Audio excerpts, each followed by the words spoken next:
All right, well, everybody, welcome back. Thank you so much for being here. I am just loving this event so far. I know that we don't have many sessions left this week. In fact, after this one, we only have two on Thursday. One of which Judy's going to be back to be speaking again, and also somebody else that is definitely an incredible voice in L&D. Christy Tucker will be here. But if you don't know Judy, you should. Judy, I don't know when the first time I saw you or met you at a guild event years and years ago, but Yeah, you were definitely a regular on the speaking circuit back then, and I would say that was at least like around 2010-ish or so, even something like before. that. Yeah, San Jose, San Francisco, all those places that you had a crowd that you would be just you were kind of the highlights of the event. Oh, But and so I'm so appreciative of you participating here and being a part of AIDC 25. As always, you're just an amazing speaker. Let me tell everybody a little bit about Judy. I have a short bio to read here. Judy Katz is an autistic speaker, trainer, and instructional designer with decades of experience creating accessible, inclusive learning solutions in leadership, DEI, and communication. She helps organizations better understand and support neurodivergent employees to foster more effective, inclusive workplaces.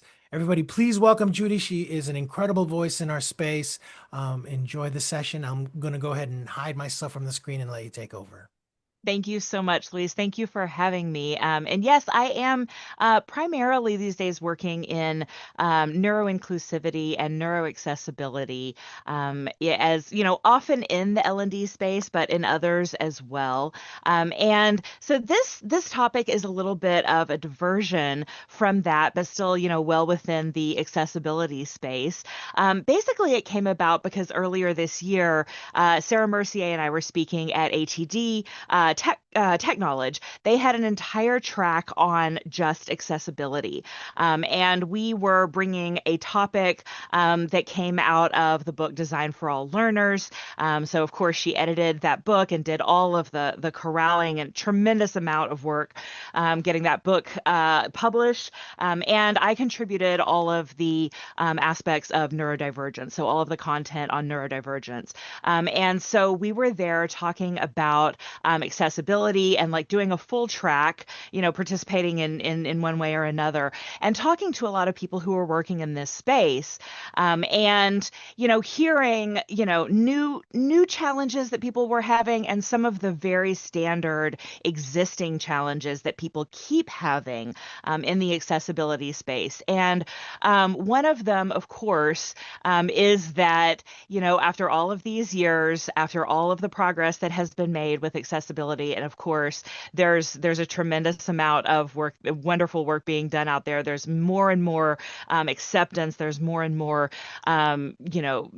accessibility is just what we do. But for many, many practitioners, accessibility is still a hard sell. And by the way, I'm going to try to, again, practice what I preach and describe what is happening on slides as I go through this today. We're really just looking at mostly a blank slide, a little bit of decoration, but I'm going to do a little bit of just reading the text that is coming up here. Accessibility is still hard to quote unquote sell within organizations and to clients if you're a vendor. And that is something that a lot of practitioners are still facing even today.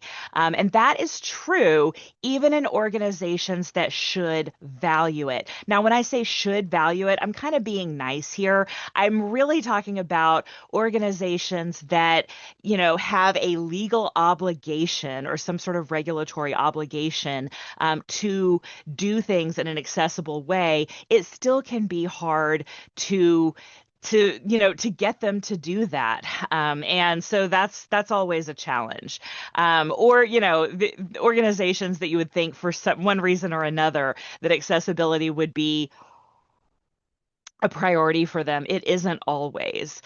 So for one reason or another, still hard to sell even in organizations that should value it. And especially in the US, it's only getting more difficult as DEI comes under attack, as accessibility comes under attack more and more. We can expect that space to be more and more difficult to play in. Because I think that, at least with organizations that have some sort of requirement for accessibility, if they are if their heart isn't in the right place, we've at least always had that legal bat, to hold up and say, well, if we don't do things in an accessible way, we're opening ourselves up to lawsuits. I think that over the next few years, we can probably expect more and more that bat gets a little smaller and harder to wield. And so, how do we convince organizations to do things in an accessible way, even when, maybe the legal requirements are under attack, and maybe they never really cared about the other argument, which is just that it is the right thing to do. To be inclusive is to be accessible. So what do we do? I have popped up on screen here a couple of slides, screenshots from a couple of slides from the session. That caused a lot of discussion. And basically, the first one says accessibility does not equal disability. We tend to associate those very closely. That when we talk about the word accessibility, we are often bringing to mind disability. And that is, of course, what the legal requirements are about. That's what the moral argument is about, to be inclusive for people with disabilities. But accessibility does not just equal disability. The next slide says accessibility equals access. And I highly recommend, as we start talking about accessibility in more and more spaces, that we start talking about access and bringing access to as large of a market and as large of an audience as possible.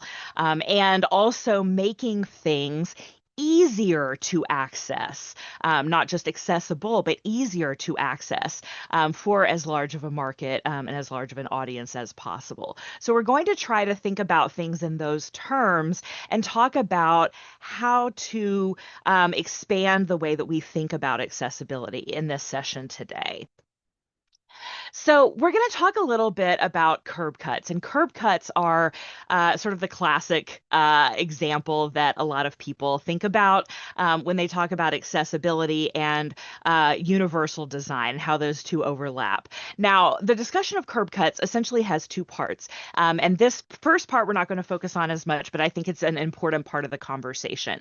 Basically, there's a picture of a curb cut on the screen, and the text just says, including curb cuts in the original design versus retrofitting cut curbs after the fact. And something that we need to be aware of, especially as we are having business conversations about accessibility, is that when you include accessible practices from the beginning, rather than having to go back and do them later, they are cheaper and more efficient to do from the beginning as part of the original design, as part of the original strategy, as part of the original development processes. It is going to be cheaper and more efficient to do all of that stuff from the beginning. So keeping in mind that we are trying to come up with arguments and pay attention to arguments that will help us sell accessibility within a business, that argument about effectiveness and efficiency and doing things right from the beginning is an important one. The other thing that we typically hear curb cuts used for is essentially an argument about universal design. Now, what I have on screen right now is a Sketchplanations. Love Sketchplanations. And it's probably one of the most popular. Actually, I posted this the first time I did this webinar publicly. I posted it on LinkedIn, and John O'Hay, who did the Sketchplanations, came in and said that that's probably my most popular, most favorite Sketchplanation ever. And it's on the curb cut effect. And basically, it shows, again, a cut curb between a park and a street. And it has all of these these different users who may have reasons that the cut curb is more usable or accessible for them. And the text on the sketchplanation says, when we design for disabilities, we make things better for everyone. And that right there is the heart of universal design. So it's not just about making things accessible for people with disabilities. It's about making things accessible for a wide variety and usable for a wide variety of different users. Now, we're going to take a minute with this particular slide, this particular graphic. And I actually want to talk about the different categories of users that we see here and why they, their needs may be important, maybe not important to the business. So let's look at these examples a little bit. Basically, okay, I've made it so that all of the users in the picture are circled and they have letters attached to them. And for anyone with um, uh, anyone listening to the descriptions of the slides rather than being able to see them, I'm going to put that in the chat. Oh, I don't think that went to everybody. Just a second. Okay, now I'm sending it to everyone. So the text on the screen has basically three categories of users: users with permanent or temporary disabilities, users with non-work related situational needs, and users with work-related situational needs. And then I have taken the users in the sketchplanation and given them all letters. So A is using a wheelchair, B is using a cane, C is using a stroller, pushing a stroller, D is pushing or using a rolling suitcase. E is pushing a dolly with boxes on it. F, way in the back, everybody might have difficulty seeing this one. F, way in the back, has a skateboard, and there are two users labeled G, and they are riding bikes. And as a Portlander, it really grinds my gears that we have bike riders on the sidewalk, but that's what we have. That's what we're working with today. But so anyway, all of these users have different reasons that cut curb in the picture makes things more accessible to them or makes things more usable. And I just want to give everybody a minute to think about these things and categorize people. For each person, for each user, are they a user with a temporary or permanent disability? Are they a user with a situational need that's not related to work? Are they a user with a work-related situational need? And I'll just give everybody a minute or two there. Feel free to raise your hand or say done in the chat when you're done.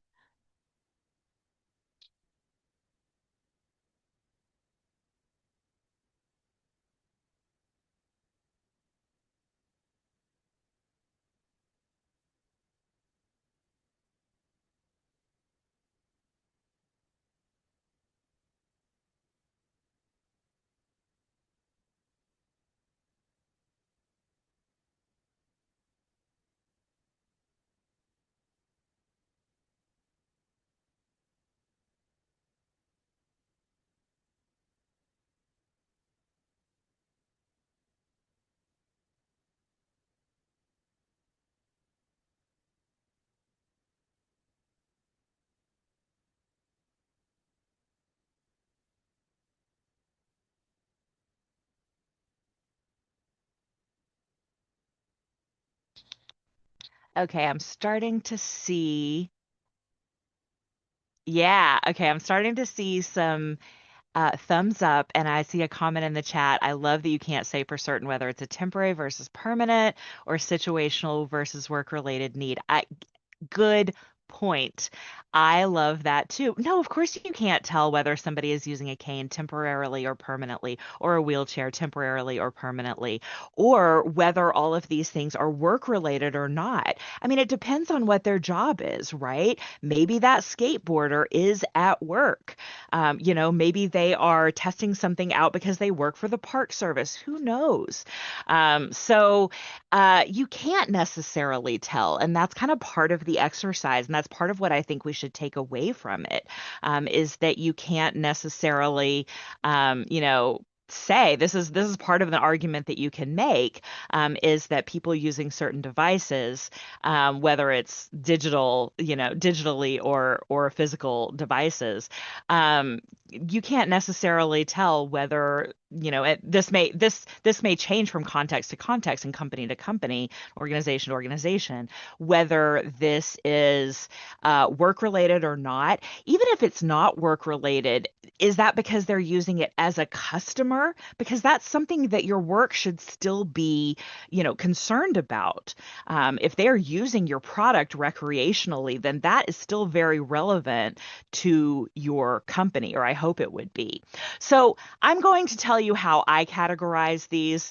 And like I said, they won't necessarily always fall within these categories, but just being able, the point is, though, being able to think about these things separately. And of course, they might be different based on context.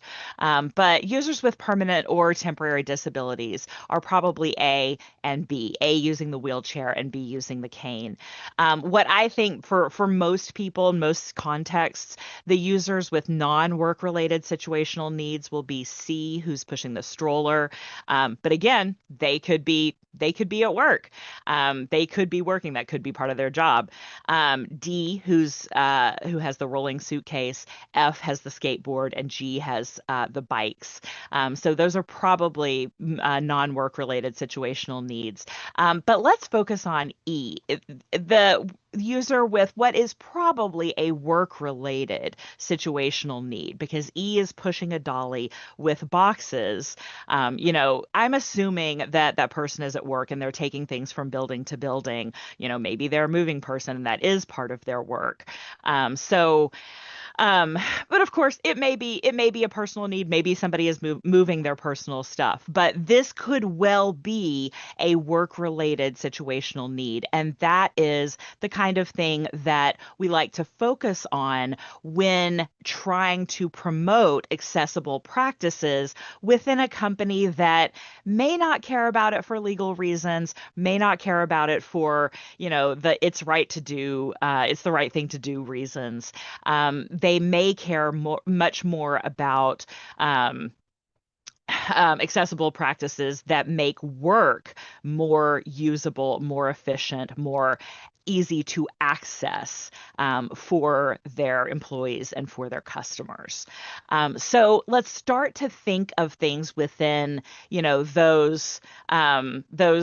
those frames of reference, and that's essentially the heart of universal design, is that when we make things more accessible, we are also going to make things more usable in most cases, for the people who are going to be using our things, internally or externally. So let's look at some real life work related situational needs, where accessible practices are going to make things more accessible and more usable, for beyond the audience that has disabilities. I think that this is probably an image that we all have seen at one point or another. The image on the slide is, the thing that comes up within a browser window when you're in a low bandwidth environment, and or you have no internet access, and the browser is trying to load an image. It just comes up with a little broken image icon. Now, if you don't have any alt text assigned to that image, it's just going to have the name of the image, image.png. And every image on the page might be named the same thing or something similarly unhelpful. But if you have alt text assigned, the fact that you're in a low bandwidth or no bandwidth environment is going to be fine, because that meaningful alt text says this is a gauge with the indicator pointing midway between 50 and 60 on the dial. So that might be something that you do in your e-learning, in your other communications within the organization, or external communications, maybe help files for customers, is putting meaningful alt text there to help people, even if they are in low bandwidth or no bandwidth environments, or of course if they're using screen readers, because they are low vision or no vision. That's an example of where an accessible practice makes things more usable and just increases the access for everyone. Now, in addition to work related situational needs, we also might have work related preferences. So, for example, TikTok has, for the last few years, gotten everybody really used to closed captioning, or something like closed captioning. Or it's mostly in TikToks and other video sites like YouTube Shorts. Mostly you have open captions because those captions are actually burned into the video. And they may be there for accessibility. They may be there just because the people who designed the app realized that putting something else on screen that was moving around and creating interest would make it more engaging. And I think there's a lot of that, especially with the type of captions that we see, like karaoke style captions. But for better or worse, they're there. They've gotten people used to using them. They have made people realize that, if they're commuting on a bus or train, and they don't have their headphones or whatever, they can still access videos. They can still, and that might include the e-learning that they're taking for work. And it's made people realize that, they can watch these things, around crowds of people or kids, without necessarily sharing with everybody what they're watching. It's also made a lot of people, by the way, realize that they just process better. They may have an audio processing disorder that's related to a kind of neurodivergence. And so it may not be about being deaf at all, but it may be, going back to a disability related accessibility issues. It's made a lot of people realize that they just like having those captions.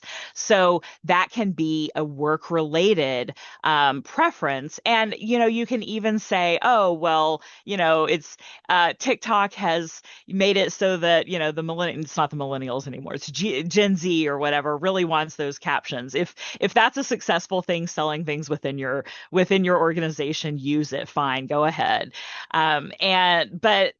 But this is something that was invented for accessibility and is super useful for disability related accessibility. But it's something that a lot of people have realized that they benefit from, and they have the preference to have those captions on videos. So you can call it a generational thing. You can appeal to disability. You can just appeal to people's preferences. But the strong preferences are there for having captions on videos. Another thing that came from the world of disability accessibility practices, but turns out pretty much everybody loves it, or at least loves having the option.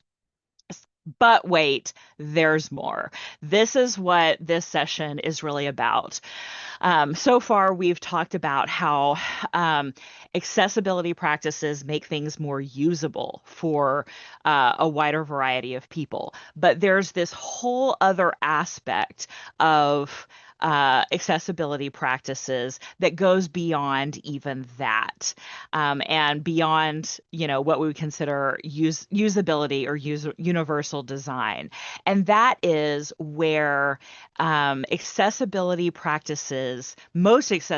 practices simply make things more machine readable. Now, we've all experienced this before on social media. I'm going to show a post that I made a couple of months ago on May the 5th. And it's a meme. It has stormtroopers. One stormtrooper says, "May the 4th be with you." And the next stormtrooper says, "Well, it's May the 5th." And the first stormtrooper says, "Damn, I missed it." Okay, so let's say somebody posts that meme on your Facebook or Twitter or whatever. You see it, but you don't interact with it. You just kind of scroll past. And then later you want to go back and find it. So you search. And I'm bringing up a search bar here in Facebook, and you type in May the 4th. Because you want to search for that meme. By the way, can I see a show of hands or comments? Has anybody ever done this? Have you ever like searched Facebook or Twitter or whatever for a meme that you found, hoping to see it again? Okay, all right. So we're getting some thumbs up.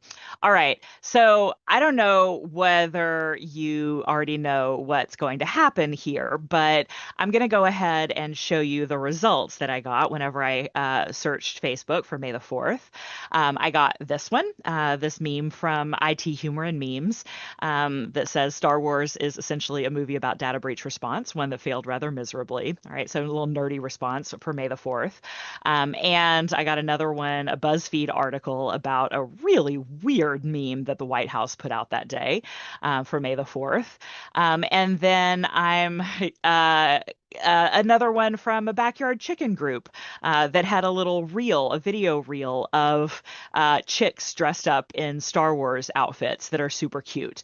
But I searched and I searched and I scrolled and I scrolled and I did not find this original meme that was posted. So can anybody tell me why not? Why did I get the IT Humor and Memes, the White House post, the backyard chicken post? Why did I get all of those, but I couldn't find that original meme that I was looking for? Anybody have any ideas?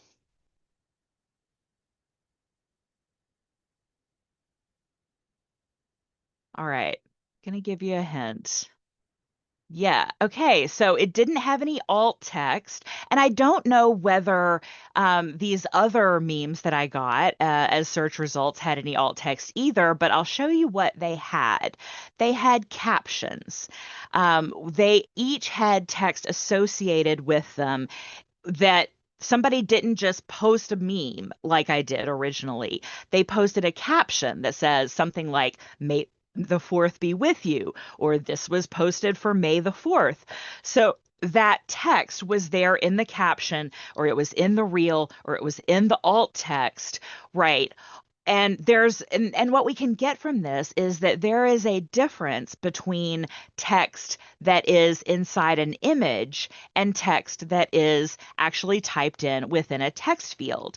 When it's typed in within a text field, it is machine readable. And generally, when it's typed in with, or when it's just within an image, it's not. Now, this is changing. I know that I have an iPhone, and now I can actually search my images, and it will search inside of images. It actually has OCR, and it's really good. It will actually search within images, and I'll be able to find text within images. But we are still a long way from, corporate software reaching that level of sophistication of being able to actually look within images. And the difference that we're talking about here is, um, uh, I'm sorry, the difference that we're talking about here is text that we can read versus text that we can read and machines can also read. So machines can read the captions, they can read alt text, they can read any of the text that was typed in text fields that's associated with images, associated with reels, whatever. Machines, software, computer, browsers, apps, they can read that. But most of the time, they still can't read text that's within images or videos. So it's machine readable. So I see somebody says, I searched the meme May the 4th, it's the 5th, and it was the first one, which is great. And I'm curious whether that had a caption associated with it, or whether you can tell that it has alt text associated with it, because that would be my guess.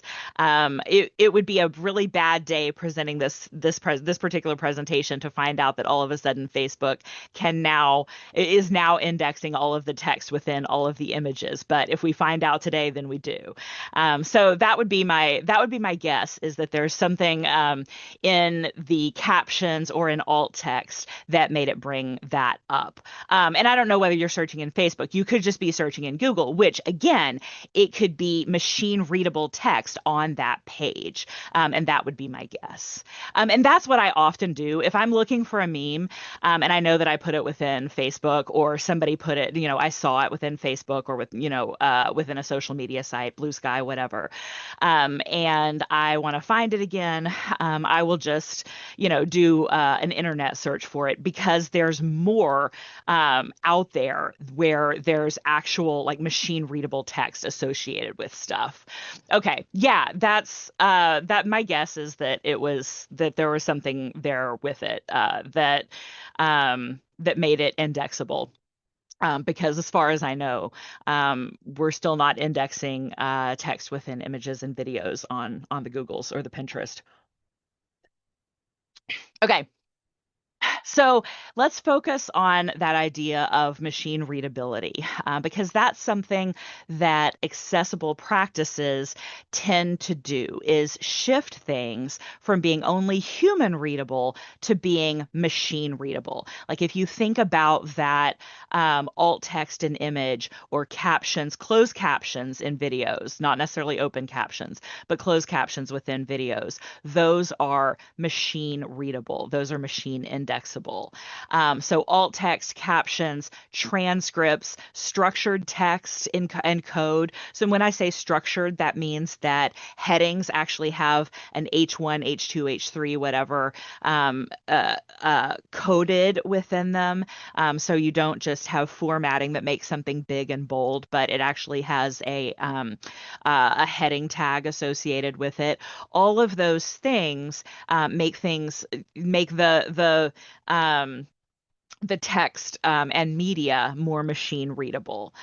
So I'll this just pop up this quote: many accessibility practices translate content from images and video into text, and otherwise make it more machine readable. So if you think about screen readers that are reading the text and they're reading alt text, that's taking things from just human readable into machine readable, and so on and so on. We're getting through this kind of fast, so I'm going to pause right now and ask if anybody has any questions. You guys have been really good about popping things into the chat. So usually usually this takes a little bit longer, but I'll pause for questions, see if anybody has any. Okay. All right. So here are some real life examples, and I will just read from the slides. Here's some real life examples of when that machine readability might come in, uh, excuse me, might come into play, might be very helpful for digital learning experiences in particular. You want your learners to be able to copy and paste course content into their notes. Like you want them to be able to actually take that, the text from the screen and paste it into a Google Doc or a Word doc that you've provided, where they can actually take notes on the content. I don't know how many people do that, but it's not a bad idea in terms of allowing and enabling your learners to be able to take that content away and refer to it later. Second, you want your learners to be able to access content on any device in any location. Oh, lovely, Laura. Laura says, I do it. Love it. Love it. 5 stars. You want your learners to be able to access content on any device in any location. If you remember a few years ago when we were all aflutter because mobile phones had come out, and we were making the big switch from a lot of Flash content to a lot of HTML5 content, and in many cases, making a lot of switches between slide-based e-learning and more reflowable e-learning.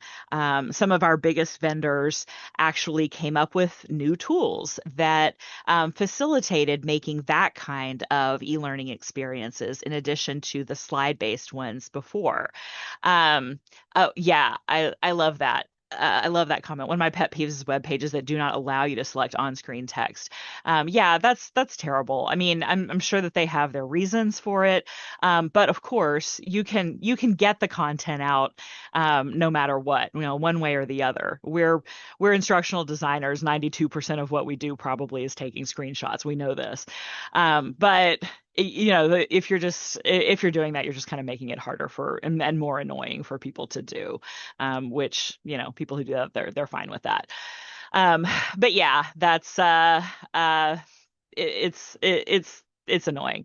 Okay, so you want your learners to be able to access content on any device. So machine readable text is one of the things that was one of the purposes of the HTML5 revolution. In fact, when I started, developing this idea, I started realizing, hey, actually, when I just started, writing things and speaking, to other instructional designers and going to guild conferences and everything 15 years ago, it was talking about HTML5, and it was this kind of stuff that we were talking about. It was really just talking about how HTML5 was going to be more reflowable, more accessible, more machine readable, and therefore different devices and different apps and different browsers on different devices could interpret things in a way that worked for that device, that browser, that app.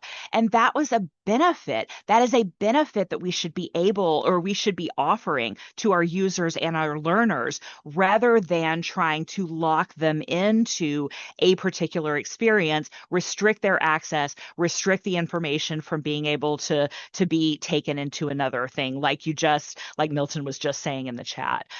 So locking that down, restricting that, is what we were trying to move away from 15 years ago when we made the switch from a lot of Flash experiences to more HTML5, which is inherently more machine readable and therefore more accessible, reflowable. It's blah, blah, blah, blah, blah. All right, the last example on the screen is you want to pay several courses into the company's approved AI to have it generate an overview course. So one of the things that we're going to see a lot with machine readable text is that, maybe an LLM is one of those machines that your company wants people to be able to use and put content into and get content out of.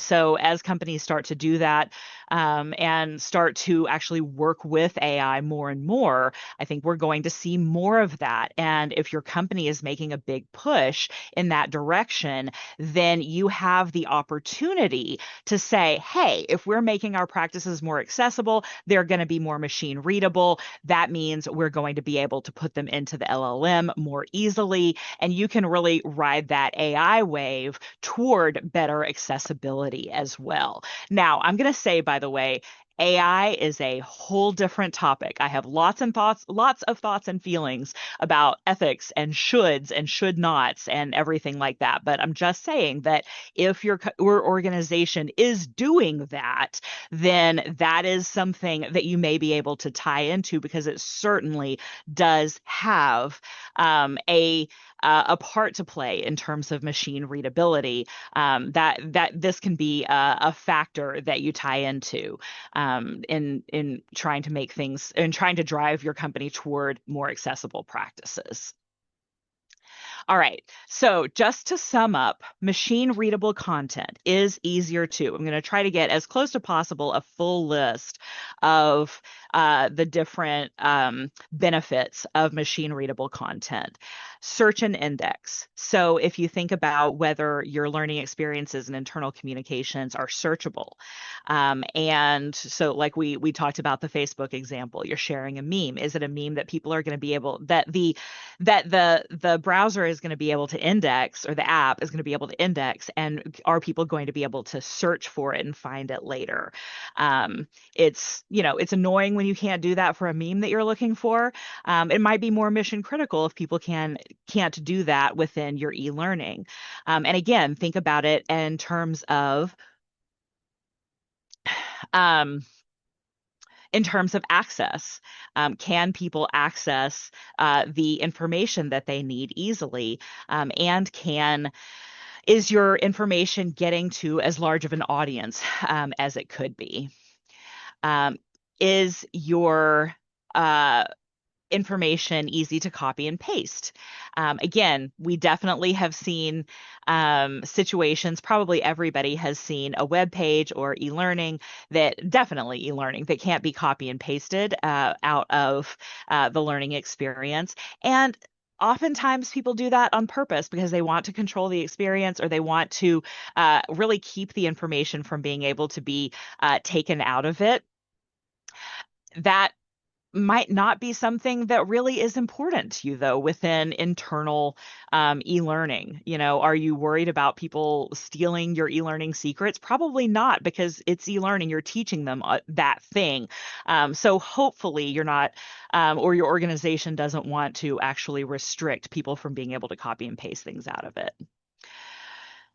Machine readable content is easier to convert to another modality. So, for example, text to speech. So, if somebody just has the preference that they would rather hear something than read it on screen, then that could be another reason to make everything in a machine readable format. That's essentially what a screen reader is doing.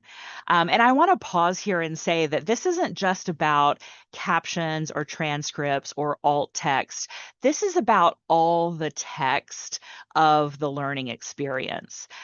So if you have alt text, but the regular text, whatever people are reading in your learning experience, isn't also machine readable, then that's going to still be pretty limiting. So it's weird. The slide changed. Odd. Um, Okay, so converting to another modality is definitely another reason that we want things to be machine readable. Reformatting. We talked about this a little bit in talking about the whole mobile revolution and HTML5 revolution.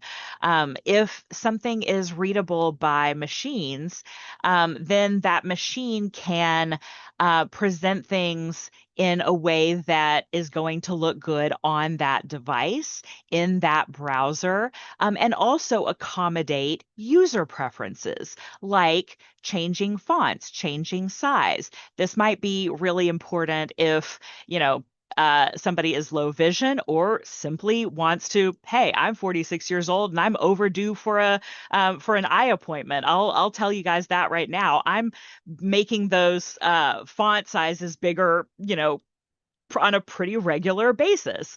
Or if I had dyslexia, I might want to change the font to Comic Sans or something that is more easily readable. Or I just might simply have a preference for something different. Something is more easily readable for me. So making it so that the app can change all of these things for what looks good in the app, or allow the user to make these changes, can be super, super convenient and increase the access. Light dark mode is another thing that users, like to use their preference.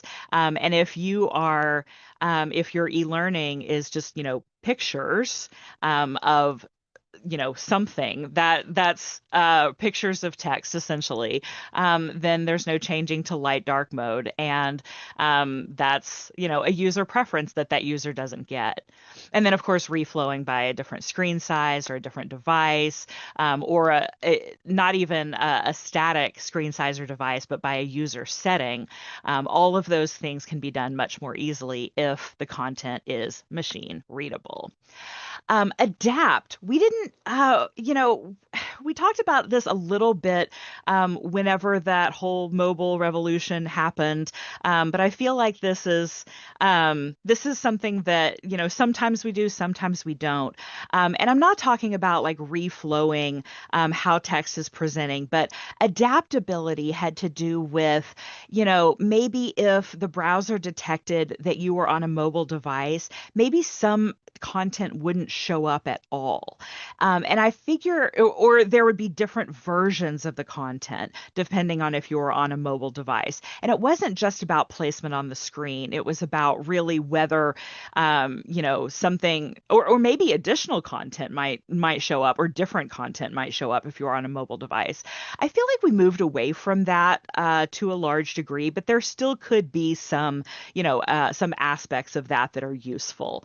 I think that adaptability really yielded quite a bit to, reflowability, reformatability, because we realized that people don't necessarily want to see something different.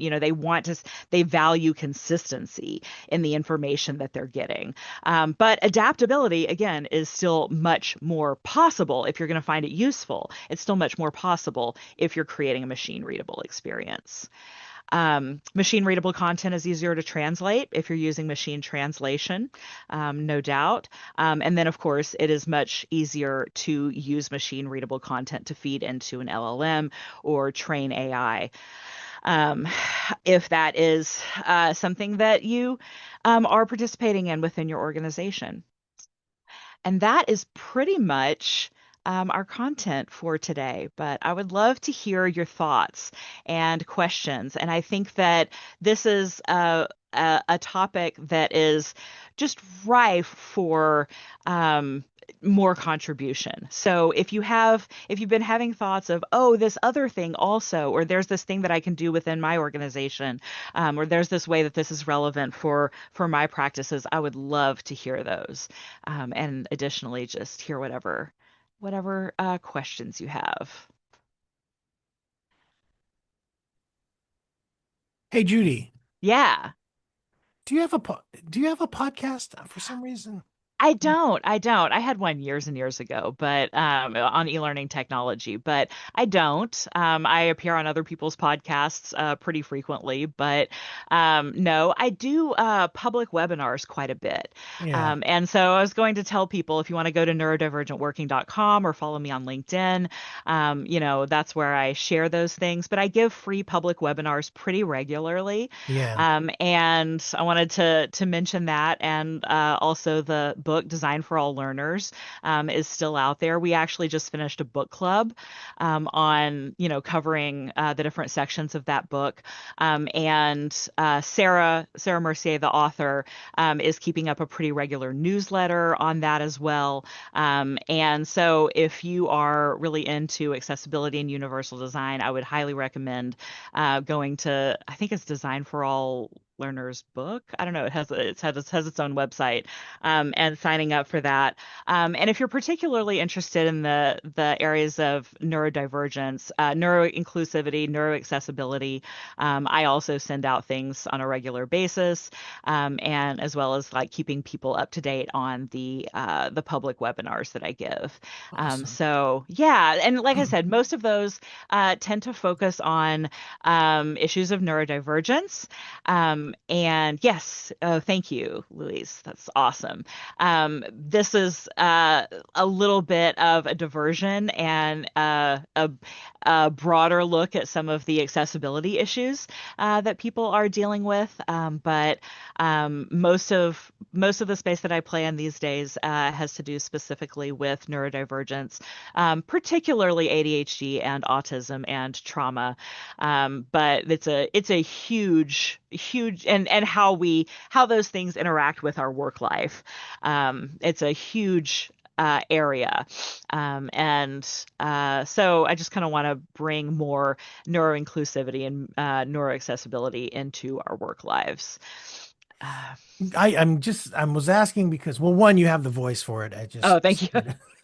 But also you're just so knowledgeable about, you know, aside from all of this, your background in L&D is just absolutely incredible. So, you've just got a lot to offer to the space. And so I just wondered if you had something like that. For some reason I thought you did, but maybe I don't know. I just um does Sarah and Brian have something too? Or I don't know, Brian just released a newsletter. I know that he's going to get out there, but Right. Yeah, I just subscribed to that too. No, Brian and I actually did like many, many, many years ago about learning technology, but no, I don't. I've thought about it. I think that, and I'm starting to do some like shorter videos, like TikTok style things yeah. about neurodivergence. So that's probably the closest thing. Hmm. Um, but I think at the end of the day, I don't. Because I kind of hate podcasts. I'm somebody who prefers to read so much over watching videos and listening, Sure. and it goes back Sure. to that audio processing challenges. Sure. But yeah, I appreciate that though, and I am more than happy to be a guest on people's podcasts, especially if they want to talk about accessibility and neurodivergence. But no, not doing one of my own at this point. But thank you for the suggestion. No problem. All right. Well, let's see. I'm not seeing any questions. Q&A seems to still be clear. Excellent. Well, Judy, thank you so much for doing this. I so appreciate you taking the time out to share with us. Really, really wonderful stuff. And I'm looking forward to your session on Thursday as well. Introduction to managing neurodivergence. Thank you. I'm really, really curious about that. I'm actually inviting some of my family to attend that one as well. Oh, So thank wonderful. you. Yeah. Wonderful. Well, thank you for having me both times. And thank you everyone for being here. All I right. enjoyed all of your contributions. Love it. Thanks everyone. Tomorrow, no sessions. We just had a couple cancellations for tomorrow, so we're clear tomorrow. We'll be back on Thursday with Judy starting the day out with us at 10 a.m. Pacific time, and then Christy Tucker wrapping it all up at noon Pacific. So hopefully we'll see you all there. Thanks again. I'm going to go ahead and stop the recording and close it out. We'll catch everybody next time. Bye-bye.